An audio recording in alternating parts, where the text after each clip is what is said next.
சற்று முன்பு கிடைத்துள்ள முக்கிய செய்தி. திருநெல்வேலி, தூத்துக்குடி, தஞ்சாவூர் உள்ளிட்ட 11 மாவட்டங்களில் மழைக்கு வாய்ப்பு இருப்பதாக வானிலை ஆய்வு மையம் தெரிவித்திருக்கின்றது. ஏற்கனவே தமிழ்நாட்டின் பல மாவட்டங்களில் மழை பெய்து வரக்கூடிய சூழலில் தென் தமிழ்நாட்டின் 11 மாவட்டங்களில் மழைக்கு வாய்ப்பு இருப்பதாக வானிலை ஆய்வு மையம் தற்பொழுது தகவல் தெரிவித்திருக்கின்றது. ராமநாதபுரம், விருதுநகர், நாகை உள்ளிட்ட மாவட்டங்களிலும் மழைக்கு வாய்ப்பு இருப்பதாக வானிலை ஆய்வு மையம் கணித்திருக்கின்றது.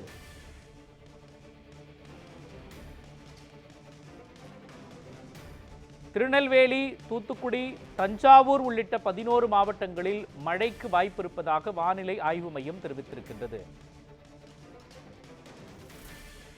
மேலும் ராமநாதபுரம், விருதுநகர், நாகப்பட்டினம் உள்ளிட்ட மாவட்டங்களிலும் மழைக்கு வாய்ப்பு இருப்பதாக வானிலை ஆய்வு மையம் தெரிவித்திருக்கிறது.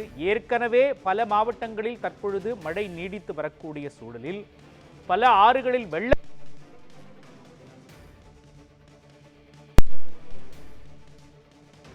தற்பொழுது 11 மாவட்டங்களில் மழைக்கு வாய்ப்பு இருப்பதாக வானிலை ஆய்வு மையம் அறிவித்திருக்கின்றது.